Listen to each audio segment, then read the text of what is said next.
Muy bien, muy bien. Sean todos bienvenidos, bienvenidos los que están en vivo aquí, hermanos, alumnos, también los que nos están mirando ahí a través de YouTube. Espero que todos estos estudios que hemos estado realizando sobre las profecías de Daniel puedan ser de gran edificación para cada uno de ustedes. Y bueno, hoy día vamos a continuar con la profecía de Daniel 11 que ya estuvimos estudiando desde el versículo 1 hasta el versículo 15. Y hoy día vamos a llegar hasta el versículo 29. Les voy a pedir a todos los que están ahí en vivo que por favor estén pendientes de no prender su micrófono. Les agradezco enormidad. Muy bien. Vamos a comenzar con una oración para que todo esto sea dirigido por Dios. ¿Ok? Inclinemos el rostro para orar. Padre bendito que estás en las alturas de los cielos, santificado y glorificado sea tu maravilloso nombre, Señor. Gracias te damos por este día sábado, porque podemos descansar de nuestras labores cotidianas y poder tener un día especial para poder tener una comunión íntima contigo. Sabemos que cada día debemos alcanzar esa comunión, pero hoy día es aún más especial porque todo el universo se detiene para poder glorificar tu nombre y para poder agradecerte por las grandes maravillas que tú haces. Gracias por hacernos parte de este evento tan importante. También te queremos rogar en esta hora que tú puedas llenarnos de tu Espíritu Santo para poder tener una comprensión clara y precisa todas las cosas que se hablen aquí, Señor, y que las palabras que salgan de mi boca sean inspiradas también por tu Santo Espíritu, Señor, por tu Espíritu de verdad. Todas estas cosas te las agradecemos y te las pedimos juntamente con el perdón de nuestros pecados. Amén. Muy bien, entonces seguimos profundizando en la profecía. Eh, estas tres clases, que fue la anterior, esta y la que viene, vamos a estar leyendo bastante, así que yo les pido paciencia y atención. Tómense ahí un nutriente, ahí tómense una colina. Bueno, no porque les va a dar sueño, mejor una vitamina B3. Actívense ahí con un Vita Extra T, no sé, con lo que sea, para que estén allí despiertos, porque necesitamos concentrarnos para poder comprender todo lo que se viene ahora. Mucha gente dice que la Biblia no puede ser utilizada eh, como un elemento que nos pueda ayudar a saber la historia, ¿ok?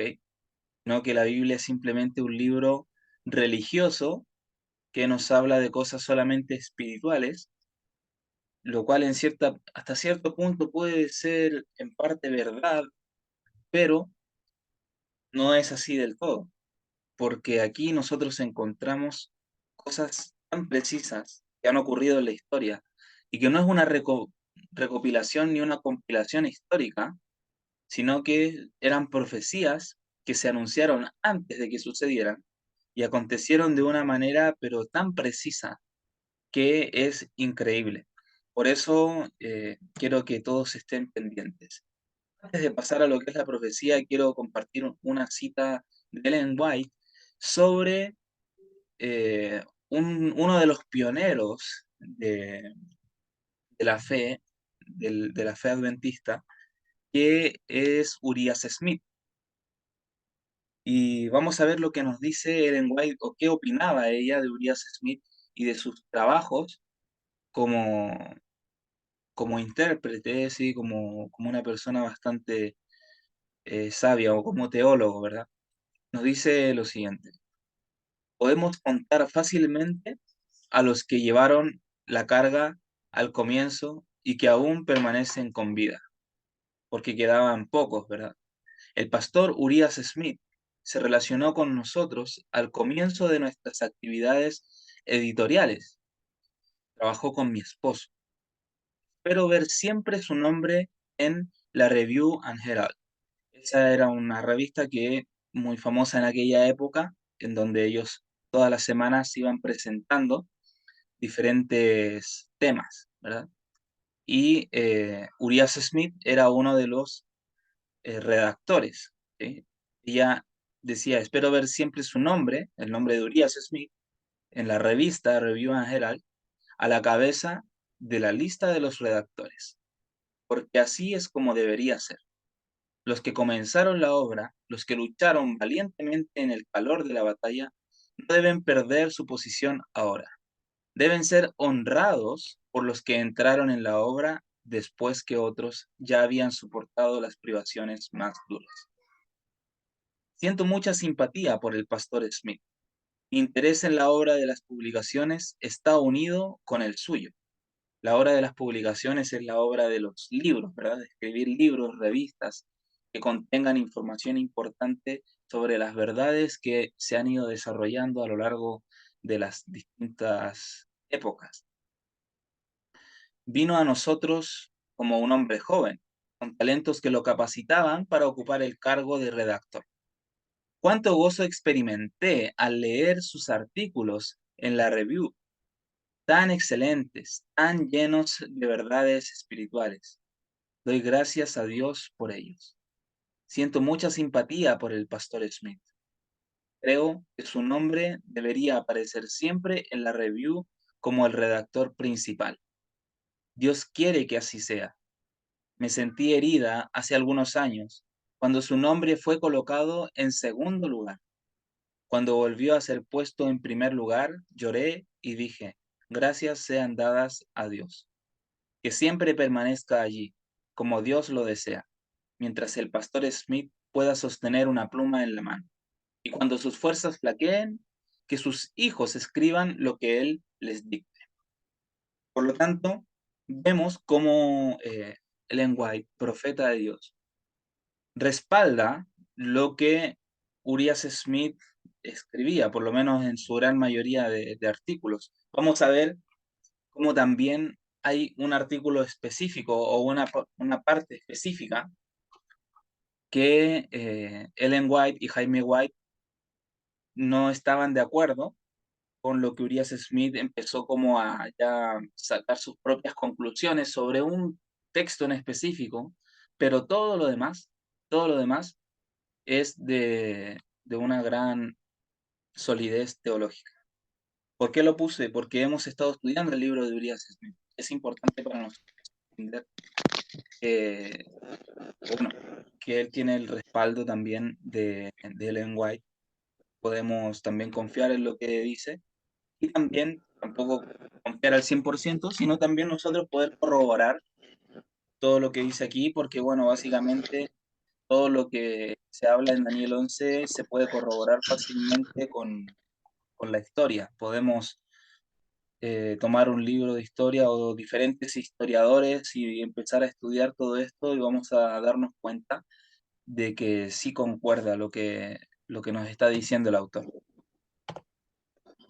Bueno, una vez dicho eso, ya vamos a entrar de lleno en la continuación de Daniel 11, versículos 16 en adelante. Nos dice así, y el que vendrá contra él, Juan y Rojas, segunda vez que le apago el micrófono, por favor manténgalo apagado. Y el que vendrá contra él hará su voluntad y no habrá quien se le pueda enfrentar. Estará en la tierra gloriosa, la cual será consumida en su poder. Muy bien, ¿de quién está hablando? Aquí no nos acordamos de lo que hablamos la semana pasada, no se preocupe. Aquí vamos a hacer un repaso leve.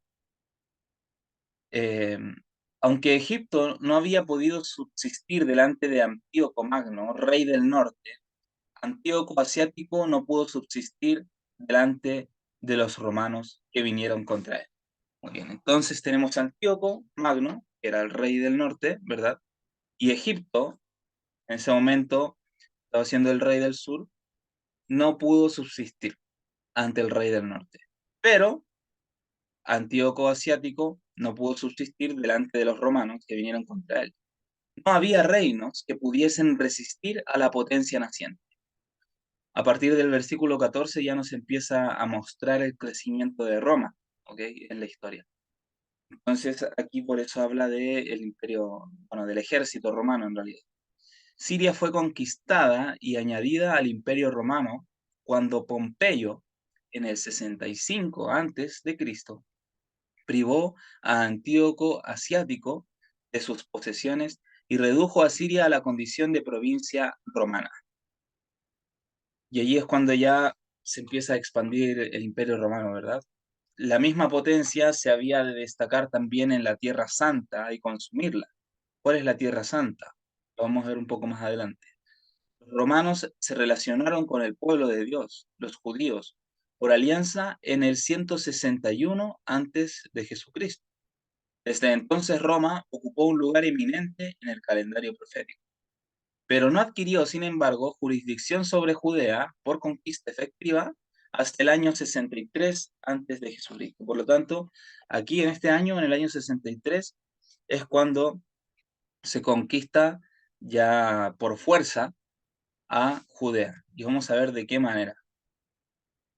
Al regresar Pompeyo de su expedición contra Mitrídates Eupator, rey del Ponto, dos competidores, hijos del sumo pontífice de los judíos en Palestina y del sumo sacerdote, eran Hircano y Aristóbulo, se hallaban luchando por la corona de Judea. Su causa fue presentada a Pompeyo, quien no tardó en percibir la injusticia de las pretensiones de Aristóbulo. Recordemos que Roma tenía una jurisdicción en Judea, ¿sí? Ellos se habían puesto allí como aliados, judíos se habían puesto como aliados de los romanos ya en aquel momento, pero todavía no habían sido conquistados ni habían sido oprimidos por los romanos. Entonces le llevaron esta lucha que había entre Hircano y Aristóbulo, se la llevaron a Pompeyo, que era el emperador de Roma. No tardó en percibir la injusticia de las pretensiones de Aristóbulo, pero deseó diferir de la decisión del asunto hasta después de realizar la expedición que desde hacía mucho quería conducir al interior de Arabia. Prometió entonces volver y arreglar los asuntos de la manera más justa y propia. Aristóbulo, penetrando los verdaderos sentimientos de Pompeyo, se apresuró a regresar a Judea, armó a sus súbditos y se preparó para defenderse vigorosamente, resuelto a conservar a toda costa la corona, según preveía, iba a ser adjudicada a otro. Después de su campaña de Arabia contra el rey Aretas, Pompeyo, el emperador de Roma, supo de aquellos preparativos bélicos y marchó contra Judea. Cuando se acercó a Jerusalén, Aristóbulo empezó a arrepentirse de su conducta. Y esto es muy interesante. Aristóbulo se arrepintió, pero no le dijo a nadie. Salió al encuentro de Pompeyo y procuró arreglar los asuntos mediante la promesa de someterse por completo y dar grandes sumas de dinero. Aceptó Pompeyo este ofrecimiento y envió a Gabinio con un destacamento de soldados para recibir el dinero. Pero cuando aquel lugarteniente llegó a Jerusalén, encontró las puertas cerradas y se le dijo desde la cima de las murallas que la ciudad no ratificaba el arreglo. Aristóbulo era el líder, ¿verdad? De todo esto que estaba sucediendo. Él había armado al pueblo y cuando se fue a tomar una decisión solo de arrepentirse de todo esto, él quedó con Pompeyo. Mientras tanto, mandaron al general Gabinio, si a este lugarteniente, lo mandaron a buscar la plata que le había ofrecido, pero el pueblo dijo no. Como no quería ser engañado así impunemente, Pompeyo encadenó a Aristóbulo. Marchó inmediatamente contra Jerusalén con todo su ejército. Los partidarios de Aristóbulo querían defender la ciudad. Los de Hircano preferían que se abriesen las puertas. Como estos últimos, o sea, los de Hircano, eran mayoría, prevalecieron, y se le dejó entrar libremente a Pompeyo en la ciudad, ante lo cual los adeptos de Aristóbulo se retiraron a la fortaleza del templo, tan resueltos a defender el lugar que Pompeyo se vio obligado a sitiarlo. Al cabo de 3 meses se logró hacer en la muralla una brecha suficiente para dar el asalto, y el lugar fue tomado a punta de espada. En la terrible matanza que siguió perecieron 12.000 personas. Era un espectáculo conmovedor, observa el historiador, ver a los sacerdotes que en el momento se dedicaban al servicio divino, proseguir su obra acostumbrada con mano serena y propósito firme, aparentemente inconscientes del tumulto salvaje, hasta que su propia sangre se mezclaba con las de los sacrificios que ofrecían. Imagínense la escena, ¿no? Estaban allí todos los sacerdotes que constantemente estaban en el templo haciendo sacrificios, se hacían todos los días sacrificios ahí en Jerusalén, en la mañana y en la tarde, cuando de pronto entran todo el ejército de Pompeyo y empieza a matar a diestra y a siniestra y mató todo lo que se encontró por delante. Después de acabar la guerra, Pompeyo demolió las murallas de Jerusalén, transfirió varias ciudades de la jurisdicción de Judea a la de Siria e impuso tributo a los judíos. Por primera vez, Jerusalén fue puesta por conquista en las manos de Roma, la potencia que había de retener a la tierra deseable en su férrea dominación hasta que fuese totalmente consumida.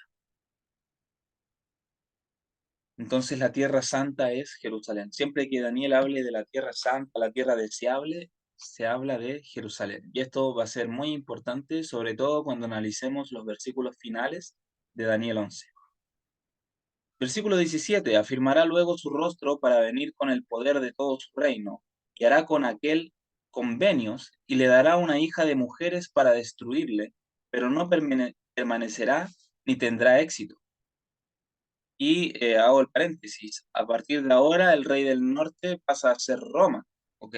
Porque antes teníamos, ¿verdad?, que Grecia se había dividido, que teníamos por un lado uno de los generales que había sido el rey del norte y que todos sus herederos siguieron siendo el rey del norte. Bueno, a partir de ahora vemos que Roma es el rey del norte, ¿ok? Y al sur estaba Egipto, todavía quedaba Egipto.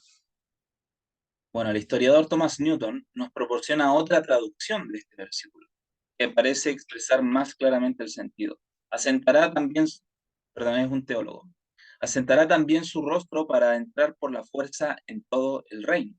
Roma invade el reino del sur, en el versículo 16.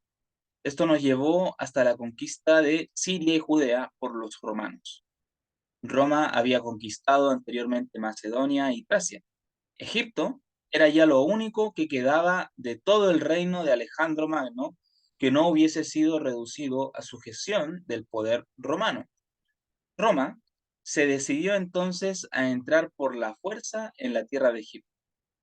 Ptolomeo Auletes murió en el 51 a.C. Dejó la corona y el reino de Egipto a la mayor de sus hijas sobrevivientes, Cleopatra, a su hijo mayor, Ptolomeo XII, niño de 9 o 10 años, y ordenaba en su testamento que debían casarse y reinar conjuntamente. Como eran jóvenes, fueron puestos bajo la custodia de los romanos. El pueblo romano aceptó el cargo y designó a Pompeyo guardián de los tiernos herederos de Egipto. Pronto estalló entre Pompeyo y Julio César una disputa que culminó en la famosa batalla de Farsalia. Pompeyo, derrotado, huyó a Egipto. César le siguió inmediatamente allí, pero antes de su llegada, Pompeyo fue vilmente asesinado a instigación de Ptolomeo.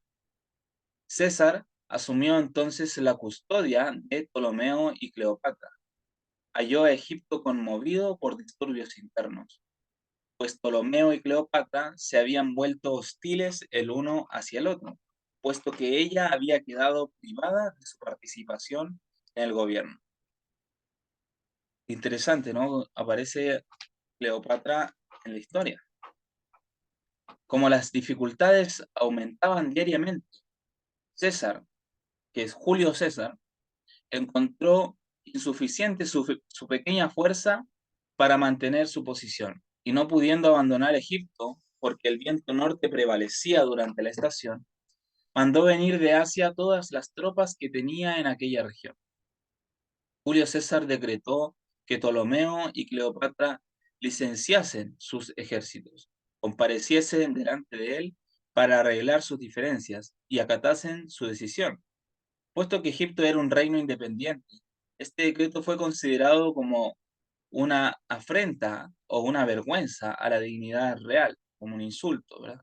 Y los egipcios, enfurecidos, tomaron las armas.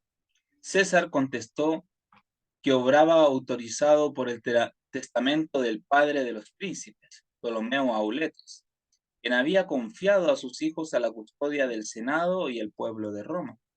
El asunto fue llevado finalmente ante él y se nombraron abogados para defender la causa de las partes respectivas. Conociendo Cleopatra la debilidad del gran general romano, decidió comparecer ante él en persona. ¿Cuál era la debilidad del gran general? Bueno, la debilidad de todo hombre, ¿verdad? Para llegar a su presencia sin ser vista, recurrió a la siguiente estratagema. Se acostó en una alfombra dentro de la cual la envolvió su criado siciliano Apolodoro, y después de atar el fardo con una correa, la alzó a sus hombros hercúleos y se dirigió al alojamiento de César. Al observar que traía un presente para el general romano, fue admitido a la presencia de César y depositó su carga a sus pies. Cuando Julio César desató este bulto animado, la hermosa Cleopatra se puso de pie delante de él. Acerca de este incidente, dice F. E. Adcock, Cleopatra tenía el derecho a ser oída si César iba a ser el juez, y se las arregló para llegar a la ciudad y hallar a un barquero que la llevase a él. Vino, vio y venció. A las ciudades militares que había para retirarse, perdón, a las dificultades militares que había para retirarse ante el ejército egipcio, se añadió el hecho de que César ya no quería irse. Tenía más de 50 años, pero conservaba una imperiosa susceptibilidad que evocaba la admiración de sus soldados. Cleopatra tenía 22 años, era tan ambiciosa y de tan elevado temple como César mismo, y resultó ser una mujer a la cual podía comprender y admirar tanto como amarla. César decretó finalmente que el hermano y la hermana ocupasen conjuntamente el trono, de acuerdo con la voluntad de su padre. Pótimo, primer ministro del Estado, que había sido el principal responsable de que Cleopatra fuese expulsada del trono, temió su restauración y empezó, por lo tanto, a despertar celos y hostilidad contra César, insinuando entre el populacho que se proponía dar eventualmente todo el poder a Cleopatra, y no tardó en estallar una sedición. Los egipcios intentaron destruir la flota romana y César contestó quemando la flota de ellos.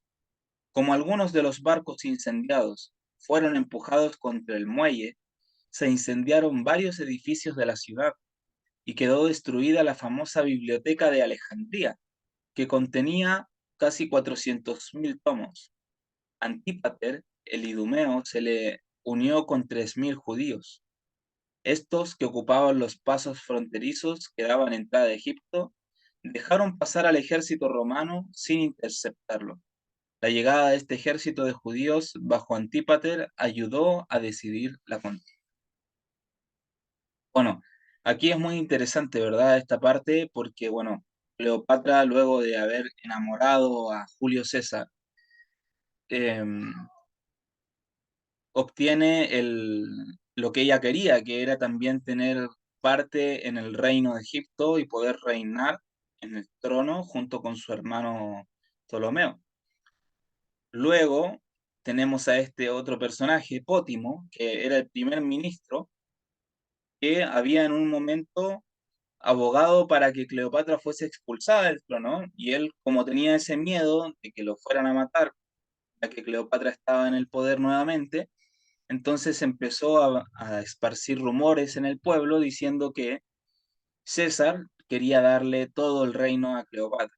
¿ok? Porque estaba enamorado, etcétera. Sabemos la historia. Y bueno, ahí es cuando ocurren este estallido social, por así decirlo, ¿verdad? En el país de Egipto, en el reino de Egipto, queman los barcos de Roma, Roma quema los barcos de Egipto, se quema la biblioteca de Alejandría y a partir de allí entran estos judíos, estos 3.000 judíos que estaban custodiando la entrada de Egipto, dejaron pasar sin más al ejército romano. Ellos estaban allí como defensa, pero los dejaron pasar. Cerca del Nilo se peleó una batalla decisiva entre las flotas de Egipto y de Roma, y resultó en una victoria completa para César. Ptolomeo, intentando escapar, se ahogó en el río. Alejandría y todo Egipto se sometieron al vencedor. Roma había entrado ahora en el reino original de Alejandro y lo había absorbido. La referencia que en algunas versiones se hace aquí a los justos tendrá indudablemente por objeto a los judíos que dieron a Julio César la ayuda ya mencionada. Sin ella habría fracasado. Gracias a ella subyugó completamente a Egipto en el año 47 a.C. Una hija de mujeres para trastornarla fue Cleopatra, que había sido la querida de César y le había dado un hijo. El hechizo de la reina le hizo quedar en Egipto mucho más tiempo de lo que requerían sus asuntos. Pasaba noches enteras en banquetes y fiestas con la reina disoluta, mas no estará ni será por él, había dicho el profeta. Más tarde Cleopatra se unió a Antonio, el enemigo de Augusto César, y ejerció todo su poder contra Roma. Volverá después su rostro a las costas, en otras versiones dice a las islas, tomará muchas, mas un príncipe hará cesar su afrenta y aún hará volver sobre él su oprobio. La guerra que hubo de sostener en Siria y Asia Menor contra Farnaces, rey de Bósforo Cimerio, apartó a Julio César de Egipto.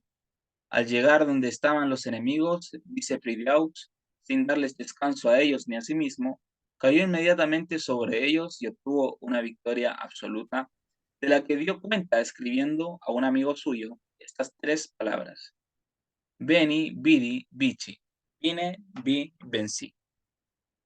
La última parte del versículo se halla envuelta en cierta oscuridad. Hay divergencia de opinión acerca de su aplicación. Algunos la aplican a un momento anterior de la vida de César y creen ver su cumplimiento en su disputa con Pompeyo, pero otros acontecimientos anteriores y subsiguientes en la profecía nos obligan a buscar el cumplimiento de esta parte de la predicción entre la victoria de César sobre Farnaces y la muerte de César en Roma, que se presenta en el versículo siguiente. Luego volverá su rostro a las fortalezas de su tierra, mas tropezará y caerá y no será hallado. Después de su conquista del Asia Menor, César derrotó los últimos fragmentos del partido de Pompeyo bajo Catón, Escipión en África y bajo Labiento y Varo en España. Regresando a Roma, las fortalezas de su tierra, fue hecho dictador vitalicio. Se le concedieron otros poderes y honores que le hicieron de hecho soberano absoluto del imperio. Pero el profeta había dicho que tropezaría y caería. El lenguaje empleado implica que su caída sería repentina e inesperada, como la de una persona que tropezara accidentalmente mientras anda. Asimismo, ese hombre de quien se dice que había peleado y ganado 50 batallas y tomado 1.000 ciudades, cayó no en el fragor de la batalla, sino cuando pensaba que su senda era llana y lejano el peligro. La víspera de los idus, César cenó con Lépido, y mientras los huéspedes estaban sentados ante el vino, alguien preguntó: ¿de qué muerte es mejor morir? César, que estaba ocupado firmando cartas, dijo: de una repentina. A las 12 del día siguiente, a pesar de los sueños y presagios, se sentó en su silla en el Senado y rodeado de hombres a quienes había atendido, ascendido o salvado, allí fue herido y luchó hasta caer muerto al pie de la estatua de Pompeyo. Así tropezó de repente. cayó y no pareció más, en el 44 antes de Cristo. Fue traicionado por sus propios amigos, ¿verdad? Pero bueno, luego se levantará en su lugar uno que hará pasar un cobrador de tributos por la gloria del reino, pero en pocos días será quebrantado, aunque no en ira ni en batalla. Y aquí es donde aparece Augusto Exactor o Octavio César, que después fue llamado Augusto César. Ya vamos a ver eso a continuación. Octavio sucedió a su tío Julio, que le había adoptado. Entonces, Julio César adoptó a Octavio y él fue el que siguió con su reinado. Anunció públicamente esta adopción de su tío y tomó su nombre. ¿Sí? Era sobrino, pero le adoptó como a su hijo. Se unió a Marco Antonio y Lépido para vengar la muerte de Julio César. Los tres organizaron una forma de gobierno que se ha llamado triunvirato. Cuando Octavio hubo quedado firmemente establecido en el gobierno, el Senado le confirió el título de Augusto, y habiendo muerto ya los otros miembros del triunvirato, quedó como soberano supremo. Fue de veras un exactor. Lucas, hablando de lo que aconteció en el tiempo de que Cristo nació, dice, y aconteció en aquellos días, salió edicto de parte de Augusto César, que toda la tierra fuese empadronada, evidentemente para el cobro de los impuestos, como lo indican ciertas visiones. Esto está en Lucas capítulo 2, versículo 1. Durante el reinado de Augusto se impusieron nuevas contribuciones, una cuarta parte de la renta anual de todos los ciudadanos, o sea, el 25% del sueldo anual del ciudadano tenía que ir al Estado, al imperio, y un tributo capital de un octavo a todos los libertos. Todos los que eran libres se les tenían que pagar un octavo de todos sus ingresos, o sea, la octava parte. Estuvo en la gloria del reino, como dice el versículo. Roma llegó al pináculo de su grandeza y poder durante la era de Augusto. Nunca conoció el imperio una hora más esplendorosa. Reinaba la paz, se mantenía la justicia, se refrenaba el lujo, se confirmaba la disciplina y se estimulaba el saber. Durante su reinado, el templo de Jano se cerró 3 veces, lo cual significaba que el mundo estaba en paz. Desde la fundación del Imperio Romano, ese templo se había cerrado solo 2 veces antes. En ese momento auspicioso nació nuestro Señor en Belén de Judea, algo menos de 18 años después del empadronamiento mencionado, es decir, pocos días para la distancia desde la cual miraba el profeta. Murió Augusto en el año 14 de nuestra era, a los 76 años de edad. No acabó su vida presa de la ira o en medio de una batalla, sino pacíficamente en su cama en Nola, donde había ido en busca de descanso y salud. Bueno, y aquí ya nos estamos adentrando al periodo histórico, ¿verdad?, en el cual Cristo nació. Nació en el reinado de Augusto César. Vamos a ver algunas cosas sobre eso. Y le sucederá en su lugar un hombre despreciable, al cual no darán la honra del reino, pero vendrá sin aviso y tomará el reino con halagos. Tiberio corta al príncipe del pacto. Tiberio César sucedió a Augusto César en el trono romano. Fue elevado al consulado a la edad de 29 años. La historia nos dice que cuando Augusto estaba por designar a su sucesor, su esposa Livia le rogó que nombrase a Tiberio, que era hijo suyo por un matrimonio anterior. Pero el emperador dijo: tu hijo es demasiado vil para la púrpura de Roma. Prefirió a Agripa, ciudadano romano virtuoso y muy respetado. Pero la profecía había previsto que un vil iba a suceder a Augusto. Agripa murió, y Augusto se vio nuevamente en la necesidad de elegir un sucesor.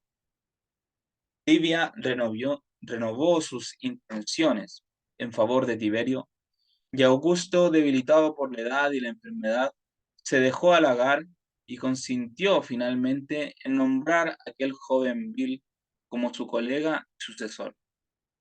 Pero nunca le concedieron los ciudadanos el amor, el respeto y la gloria del reino que se deben a un soberano íntegro y fiel. Cuán claramente cumple esto la predicción de que no le darían la gloria del reino, pero había de entrar pacíficamente y obtener el reino por halagos. Veamos cómo se cumplió esto. Durante el resto de la vida de Augusto, se condujo Tiberio con gran prudencia y habilidad, y concluyó una guerra con los germanos de tal manera que mereció un triunfo. Después de la derrota de Varo y sus legiones, se le envió a detener el progreso de los germanos victoriosos, y actuó en esa guerra con ecuanimidad y prudencia. A la muerte de Augusto le sucedió sin oposición en la soberanía del imperio, que simuló rechazar, sin embargo, con su disimulo característico, hasta que el servil Senado le solicitó repetidas veces que la aceptase. O sea, como se hizo de rogar, ¿no? El disimulo de su parte, los halagos de parte del Senado servil y la posesión del reino sin oposición fueron las circunstancias que acompañaron su ascensión al trono y cumplieron la profecía. El personaje presentado en el pasaje es llamado un vil. ¿Fue este el carácter que manifestó Tiberio? Dejemos que conteste otro párrafo de la Enciclopedia Americana. Tácito relata los acontecimientos de su reinado, inclusive la muerte sospechosa de Germánico, la detestable administración de Sellano, el envenenamiento de Druso, con toda la extraordinaria mixtura de la tiranía con la sabiduría y el buen sentido que ocasionalmente distinguieron la conducta de Tiberio hasta su infame y disoluto retiro en el 26 después de Cristo a la isla de Capri, en la bahía de Nápoles, para nunca volver a Roma. El resto del reinado de ese tirano no ofrece casi otra cosa que una nauseabunda narración de muestras de servilismo por un lado y despótica ferocidad por el otro, que él mismo sufrió tanta desgracia como infligió a otros. Se desprende del siguiente comienzo de una de sus cartas al Senado. Que los dioses y las diosas me aflijan más de lo que me aflige. Puedo decir que os escribiré a vosotros, padres conscriptos, o no os escribiré. ¿O para qué os habría de escribir siquiera? ¿Qué tortura mental observa Tácito con referencia a este pasaje? Fue la que pudo arrancar semejante confesión. Si la tiranía, la hipocresía, la crápula y la embriaguez ininterrumpida son rasgos y prácticas que revelan vileza en un hombre, Tiberio manifestó este carácter a la perfección. Por lo tanto, cumple la profecía indicada, ¿verdad? Versículo 22. Las fuerzas enemigas serán barridas delante de él con inundación de aguas. Serán del todo destruidos junto con el príncipe del pacto. ¿Quién es el príncipe del pacto? Ya que estamos en el tiempo, ¿verdad?, de Cristo, justamente en esa época. Vamos a ver. Thomas Newton presenta la siguiente traducción de este pasaje como más fiel al original. Y los brazos del que inunda serán superados delante de él y serán quebrados. Esto significa revolución y violencia, y como cumplimiento hemos de ver superados los brazos de Tiberio, el que inunda, en otras palabras, verle sufrir una muerte repentina. Para demostrar cómo sucedió esto, vamos a citar nuevamente la Enciclopedia Americana. Actuando como hipócrita hasta el fin, disfrazó cuánto pudo su creciente debilidad, llegando hasta disimular que participaba en los deportes y ejercicios de los soldados de su guardia. Al fin, abandonando su isla favorita, escenario de la más repugnante crápula, se detuvo en una casa de campo cerca del promontorio de Míceno, donde el 16 de marzo del año 37 cayó en un letargo que le daba aspecto de muerto. Calígula se estaba preparando con numerosa escolta para tomar posesión del imperio, cuando su repentino despertar los dejó a todos consternados. En ese instante crítico, Macro, el prefecto del pretorio, lo hizo sofocar con almohadas. Así expiró universalmente execrado el emperador Tiberio a los 68 años de edad, en el año 33 de su reinado. Interesante, ¿no? Estaba a punto de morir, de repente revive, Calígula ya se estaba sobando las manos ya y dijo, uy, ya se viene mi reinado, y de un momento a otro despierta y se recupera de la nada. Y en ese momento Macro lo sofoca con almohadas y lo asesina a los 68 años de edad. Después de llevarnos hasta la muerte de Tiberio, el profeta menciona un acontecimiento que iba a producirse durante su reinado y que resulta tan importante que no debe pasarse por alto. Es el quebrantamiento del príncipe del pacto, o sea, la muerte de nuestro Señor Jesucristo, el Mesías príncipe, que como dice en Daniel 9, 25 y 27, durante una semana había de confirmar el pacto con su pueblo. Según la Escritura, la muerte de Cristo acaeció durante el reinado de Tiberio. Lucas nos explica que en el año 15 del reinado de Tiberio César, Juan Bautista inició su ministerio. Según Prideaux, el doctor Hales y otros, el reinado de Tiberio debe contarse desde su elevación al trono para reinar conjuntamente con Augusto, su padrastro, en agosto del año 12 de Jesucristo, después de Cristo, ¿verdad?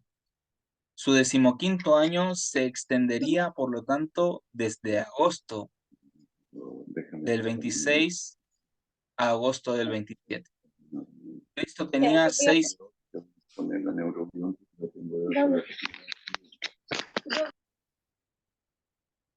Cristo tenía 6 meses menos que Juan.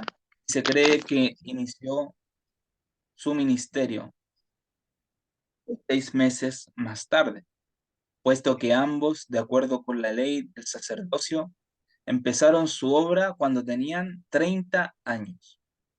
Si Juan comenzó su ministerio en la primavera, durante la última parte del año 15 de Tiberio, esto haría comenzar el ministerio de Cristo en el otoño del 27. Y este es precisamente el momento en que los autores más autorizados colocan el bautismo de Cristo. El punto preciso en que terminan los 483 años que desde el 457 a.C. debían extenderse hasta el Mesías príncipe. Esto ya lo estuvimos estudiando nosotros. Fanny Rojas, por favor, su micrófono apagado. Cuarta vez que se lo apago. Ya lo habíamos estudiado nosotros en la profecía de Daniel 9, ¿verdad? Cómo esto se cumplía a la perfección, cómo se anunció de una manera tan precisa el año de, eh, del comienzo del ministerio de Cristo, de cuando sería bautizado, ¿verdad? Por Juan el Bautista en el otoño del año 27, y posteriormente también su crucifixión en el año 31, ¿verdad? Que es lo que vamos a ver a continuación. Dice, salió Cristo entonces a proclamar que el tiempo se había cumplido, al tiempo el de la profecía de Daniel. De ese punto avanzamos 3 años y medio para hallar la fecha de la crucifixión, pues Cristo asistió a 4 Pascuas, fue crucificado en ocasión de la cuarta. 3 años y medio más a contar desde el otoño del 27, nos llevan a la primavera del 31. La muerte de Tiberio se produjo 6 años más tarde, en el 37 después de Cristo. Bueno, es muy interesante aquí la parte donde nos dice que Cristo asistió a 4 Pascuas desde el comienzo, ¿verdad? De su ministerio. Bueno, eso también nos da que pensar. El número 4, el año 4000, justo en el año 31, todo de una manera también muy perfecta. Y después del pacto con él, engañará, subirá y saldrá vencedor con poca gente. Roma entra en liga con los judíos. El pronombre él, referente a la persona con quien se hacen conciertos, se debe designar la misma potencia que ha sido el tema de la profecía desde el verso 14, el Imperio Romano.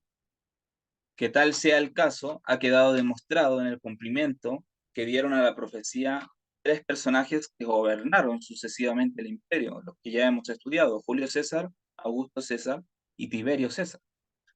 Ahora que el profeta nos ha llevado a través de los acontecimientos de la historia secular del Imperio Romano hasta el fin de las 70 semanas de Daniel 9:24, nos hace regresar al momento en que los romanos se relacionaron directamente con el pueblo de Dios, coligarse con los judíos en el año 161 a.C.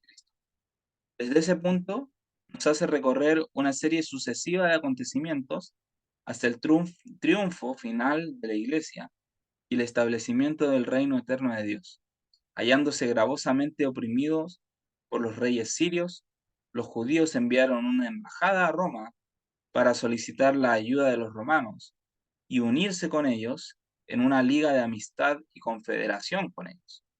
Los romanos escucharon la petición de los judíos, les otorgaron un decreto redactado en estos términos.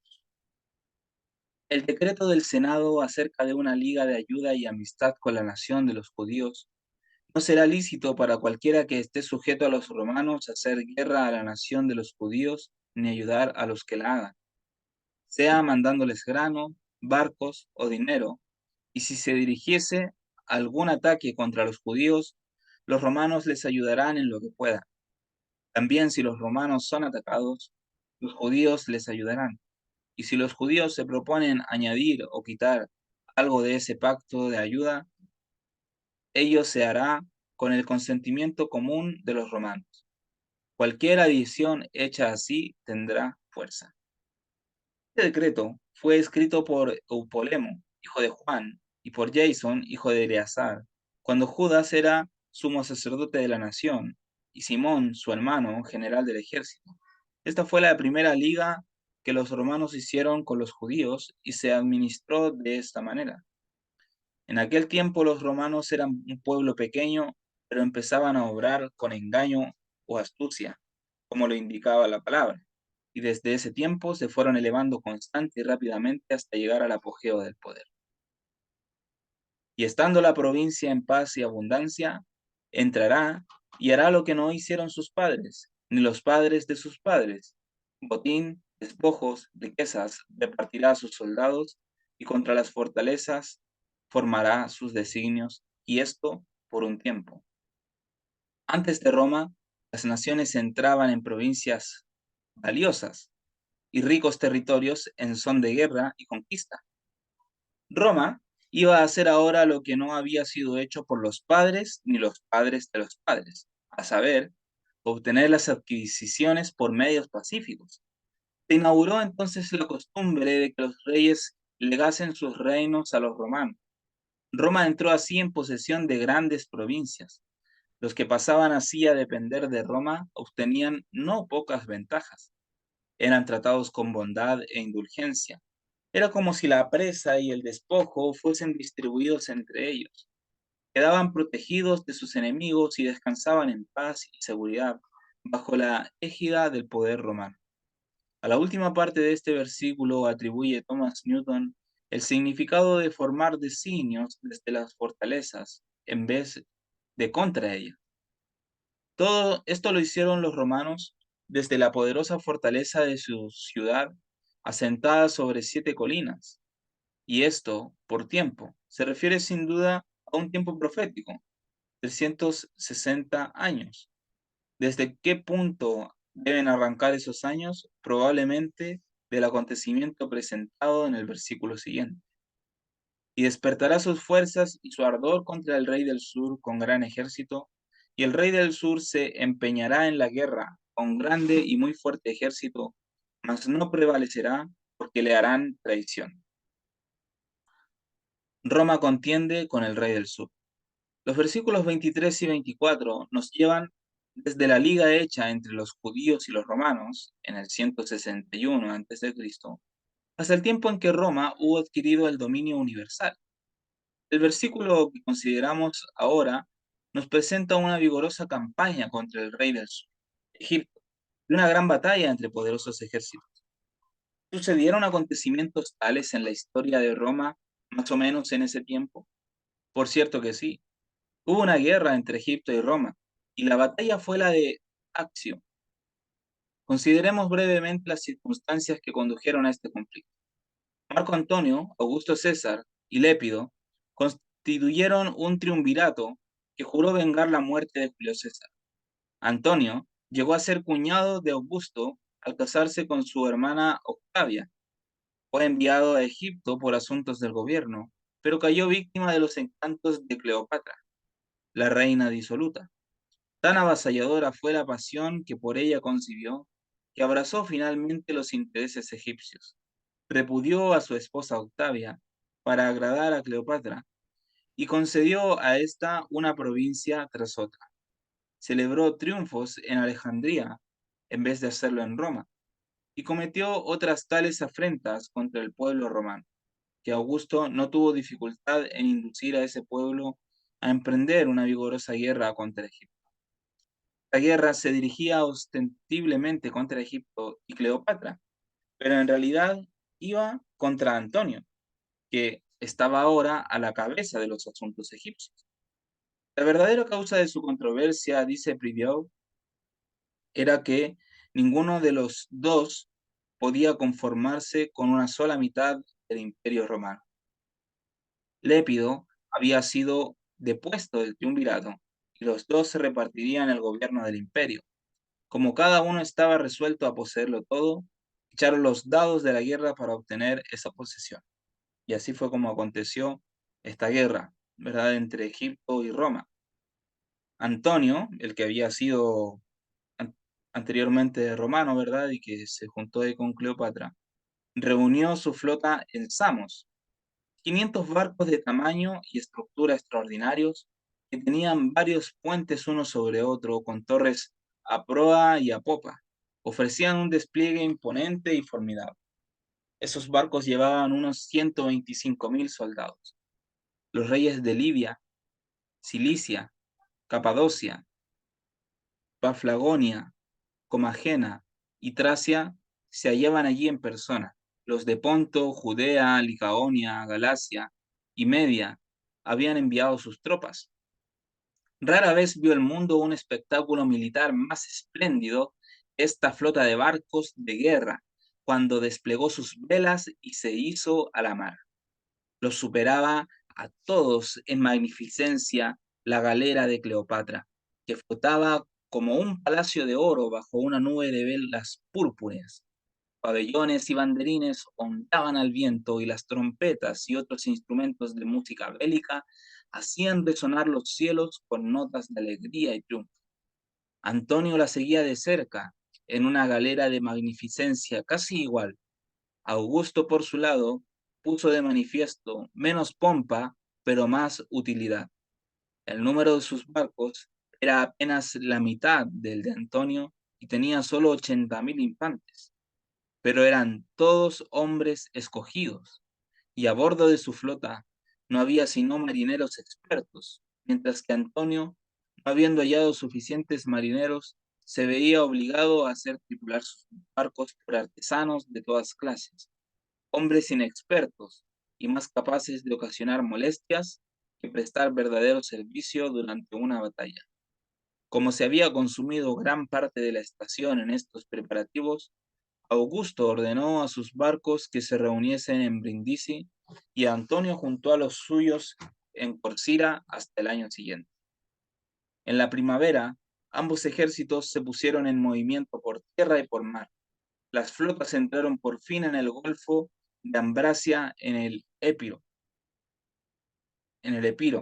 y las fuerzas terrestres se desplegaron en ambas orillas, bien a la vista unas de otras. Los generales más experimentados de Antonio le aconsejaban que no arriesgase una batalla naval con sus marineros inexpertos, sino que enviase a Cleopatra de vuelta a Egipto y se apresurase a penetrar él en Tracia y Macedonia, para confiar enseguida el resultado a sus fuerzas terrestres, que eran tropas veteranas.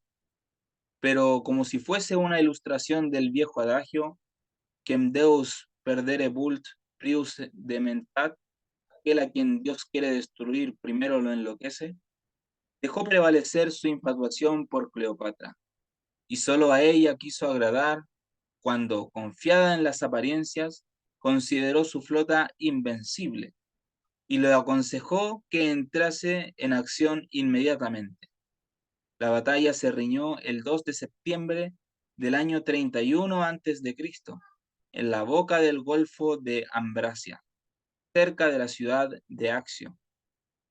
Lo que estaba en juego entre estos rudos guerreros, Antonio y Augusto, era el dominio del mundo.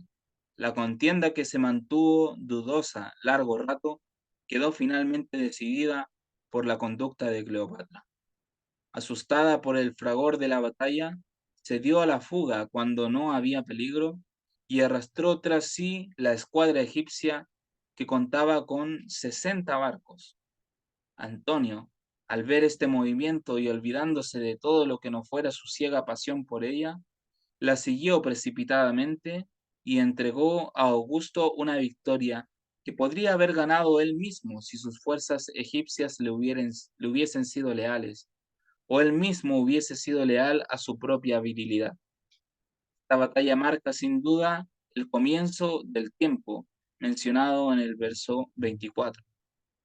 Como durante ese tiempo se iban a idear designios desde la fortaleza o Roma, debemos concluir que al fin de aquel periodo iba a cesar la supremacía occidental, o que se iba a producir un cambio tal en el imperio que ya no se consideraría a aquella ciudad como la sede del gobierno.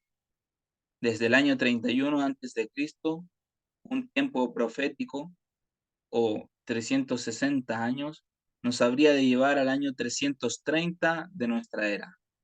De ahí que merezca observarse el hecho de que la sede del imperio fue trasladada de Roma a Constantinopla por Constantino el Grande en ese año preciso. Muy bien, lo vamos a dejar hasta aquí para que no pierdan su concentración. Quedamos en el versículo 26, ¿ok? Ya no nos queda nada. Mira, ya igual no nos queda casi nada, ¿eh? Igual podemos seguir, quedan solamente 2 versículos. Ok, me gusta. Aún los que coman de sus manjares le quebrantarán, y su ejército será destruido, y caerán muchos muertos. Antonio fue abandonado por sus aliados y amigos, los que comían su pan. Cleopatra, como ya se ha explicado, se retiró repentinamente de la batalla, llevando consigo 60 barcos de línea. El ejército terrestre, disgustado por la infatuación de Antonio, se pasó a Augusto, que recibió a los soldados con los brazos abiertos. Cuando Antonio llegó a Libia, encontró que las fuerzas que había dejado allí bajo Escarpio para custodiar la frontera se habían declarado en favor de Augusto, y en Egipto sus fuerzas se rindieron. Airado y desesperado, Antonio se quitó la vida.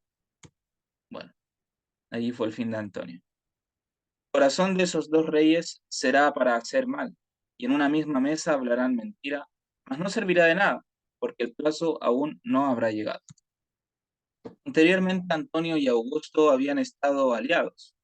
Sin embargo, bajo el disfraz de la amistad, ambos aspiraban al dominio universal y maquinaban para obtenerlo. Protestas de amistad mutua eran declaraciones de hipócritas. Se decían mentiras en una misma mesa. Octavia, esposa de Antonio y hermana de Augusto, declaró al pueblo de Roma, cuando Antonio la repudió, que ella había consentido en casarse con él solo porque esperaba que ello garantizaría la unión entre Antonio y Augusto. Pero ese recurso no prosperó. Vino la ruptura y en el conflicto que siguió, Augusto triunfó en forma absoluta y volverá a su tierra con gran riqueza y su corazón será contra el pacto santo, hará su voluntad y volverá a su tierra. Aquí se presentan dos regresos de ciertas campañas de conquista. El primero se produjo después de los acontecimientos narrados en los versículos 26, 37. Y el segundo, después de aquella potencia que indignó contra el Santo Pacto y hubo cumplido sus hazañas. La primera fue cuando volvió Augusto de su expedición a Egipto contra Antonio. Llegó a Roma con abundantes honores y riquezas, porque en esa ocasión se trajeron tan vastas riquezas de Egipto o Roma, cuando se redujo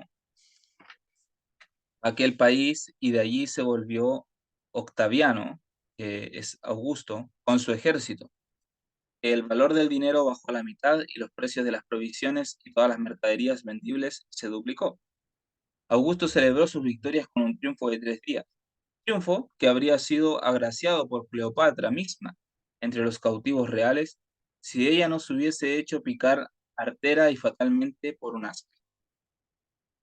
La próxima gran empresa de los romanos después de la conquista de Egipto fue la expedición contra Judea y la toma y destrucción de Jerusalén. El pacto santo es indudablemente el pacto que Dios había mantenido con su pueblo bajo diferentes formas a través de las diferentes eras del mundo. Los judíos rechazaron a Cristo, y de acuerdo con la profecía de que serían cortados todos los que no quisieran oír al profeta, fueron raídos de su propia tierra y dispersados entre todas las naciones de la tierra. Aunque judíos y cristianos sufrieron por igual bajo la mano opresora de los romanos, fue indudablemente en la reducción de Judea cuando se pusieron de manifiesto las hazañas mencionadas aquí en el texto sagrado.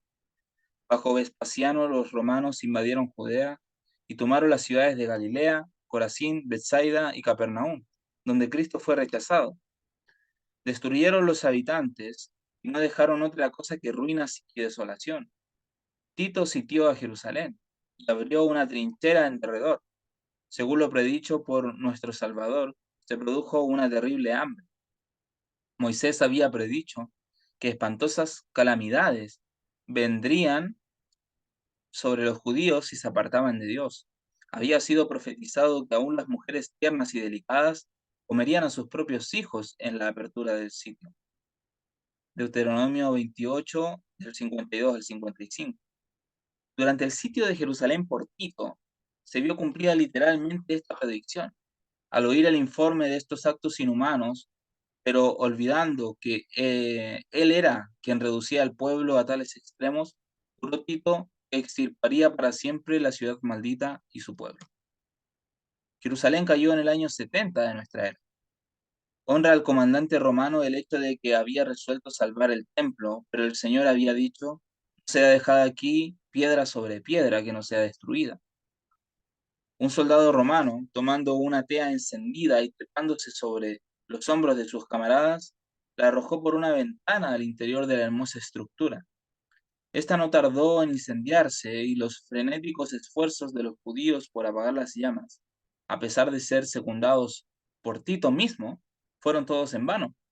Al ver que el templo iba a quedar destruido, Tito se precipitó al interior de él y arrebató el candelero y la mesa de los panes y el volumen de la ley que estaba envuelto en tejido de oro.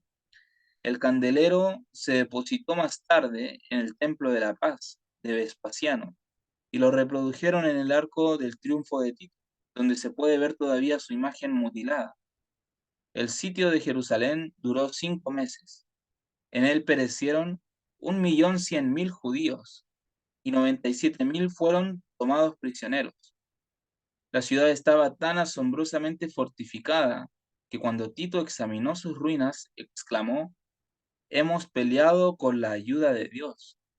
Quedó completamente arrasada y los mismos fundamentos del templo fueron removidos por el arado de Tarencio Rufo. La guerra duró en total 7 años. Se dice que casi 1,5 millones de personas cayeron víctimas de sus espantosos horrores. Así ejecutó esta potencia grandes hazañas y volvió nuevamente a su país. Al tiempo señalado volverá al sur, mas no será la postrera venida como la primera. Bueno, eso ya lo dejamos para la semana que viene. En conclusión, mis queridos amigos y hermanos, seguimos confirmando la perfección de las profecías bíblicas, cómo se han cumplido al pie de la letra. Y es muy interesante poder observarlos también a la luz de la historia. Pero también es mucho más impactante poder observarlas frente a nuestros propios ojos, cómo se están cumpliendo hoy en día. Ya vamos casi llegando a los versículos finales de este capítulo 11, en donde los que no conocen esa profecía y nunca la han visto van a quedar muy sorprendidos porque son cosas totalmente actuales que estamos viviendo hoy en día. Y bueno, si Dios quiere y lo permite, para esa parte específica vamos a tener a un invitado especial que nos va a, a presentar ese tema, si todas las cosas se dan de la mejor manera. Esperemos en Dios que así sea. Así que bueno,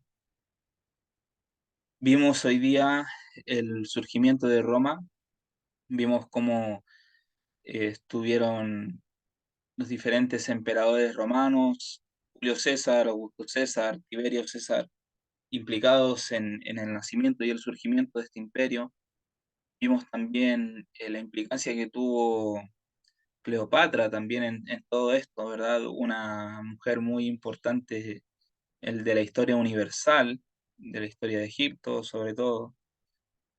Y bueno, vemos también cómo se cumplió también la parte de la muerte de Cristo en el reinado justamente de Tiberio César, como lo indicaba la profecía. E indicaba inclusive quién era el emperador que iba a estar en ese momento cuando muriera el Mesías. La verdad es algo impresionante, nos habla de la destrucción del templo de Jerusalén en el año 70. Bueno, gracias a Dios que podemos tener esta luz, gracias a Dios porque eh, le dio esta sabiduría a este hombre, Urias Smith, ¿verdad?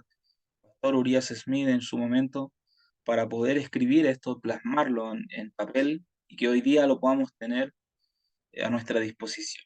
Así que agradecemos a Dios por eso, por toda la luz que nos ha enviado en este momento. Vamos a terminar con una oración. Padre bendito que estás en el cielo, santificado sea tu gran nombre, Señor. Te damos las gracias que nos has enviado luz en esta tarde. Gracias porque en tu gran misericordia tú no nos dejas en tinieblas y porque cada profecía tiene un tiempo específico de cumplimiento. Tú nos los has mostrado, Señor, pero de una manera rotunda, con una solidez meridiana que nadie puede dudar, Señor, de que tú eres el que está detrás de todo esto, tú eres quien pone reyes, quien quita reyes y quien tiene la soberanía total del universo y quien conoce el fin desde el principio. Por eso nosotros nos rendimos ante ti y te alabamos en esta hora, Señor, y te adoramos porque sabemos que tú eres nuestro Dios, que no hay otro igual a ti. Gracias, Señor, por hacernos parte de esto, por compartir estos conocimientos con nosotros, Señor, para que también de esa manera podamos ser partícipes de la predicación del Evangelio a todo el mundo, Señor, y poder contarles que tú ya vienes pronto en el 2031.